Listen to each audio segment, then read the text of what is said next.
ọ̀pọ̀ Gbas Gbos ìjọba Ọ̀yọ́ tẹ́wọ́ gba bàálù méjì fún ètò ààbò. Bàálù tí wọ́n ń lò fún ètò ààbò láti ojú òfurufú ti balẹ̀ sílùú Ìbàdàn ní ìpínlẹ̀ Ọ̀yọ́.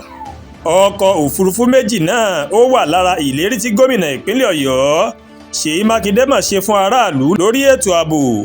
Ṣáájú ni àríyànjiyàn ti kọ́kọ́ ń wáyé lórí ọ̀rọ̀ bàálù náà lẹ́yìn tí Mákindé ní ọ̀pọ̀lọpọ̀ owó dọ́là ó níjọba ra bàálù ọ̀hún àmọ́ tí aráàlú kò rí ọ̀rọ̀ ibi tí bàálù náà wà ó túbọ̀ fẹ̀ lójú sí i lẹ́yìn ìṣẹ̀lẹ̀ ìjínigbé tó wáyé ní Yàwọ́tà àti Ahoro ẹ̀sìn ẹ̀lẹ̀.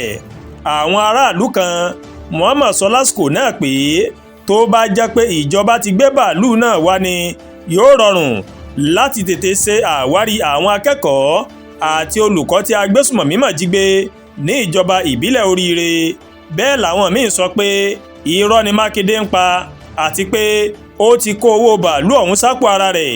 Ṣùgbọ́n láàrin Gbas Gbos náà ó ní gómìnà Mákindé mà ṣèlérí pé àwọn bàálù ọ̀hún yóò balẹ̀ sí ìpínlẹ̀ Ọ̀yọ́ kó tó di òpin oṣù keje ọdún 2026 yìí.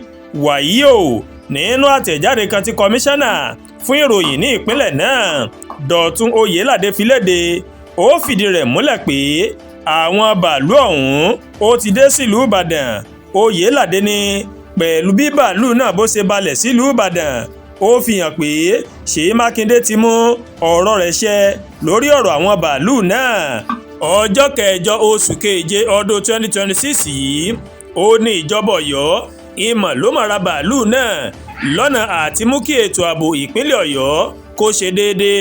Gẹ́gẹ́ bó ṣe sọ, ọgbà iléeṣẹ́ ọmọ ogun Nigeria Air Force tó wà nílùú Èkó ń làwọn bàálù náà wà níbi tí wọ́n ti ń tò wọ́n pọ̀ kó tó gbéra lọ sílùú Ìbàdàn.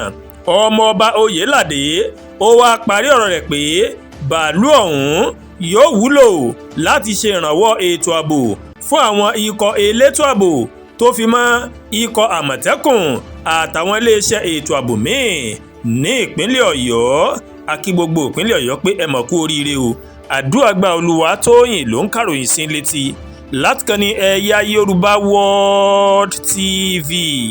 Bẹ́ẹ̀ ṣe ń wò wá ẹ máa bá wa like ẹ máa share dẹ̀ máa comment.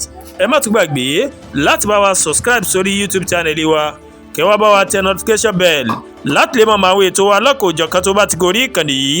Ẹ ṣé pọ̀ tẹ́ ń wò wá o. A kú iṣẹ́ tàná a kú múra iṣẹ́ tòní. Ọlọ́run ọba Elédùmarè yóò dé gbìyànjú èmi àti ńlá dé. Àmín.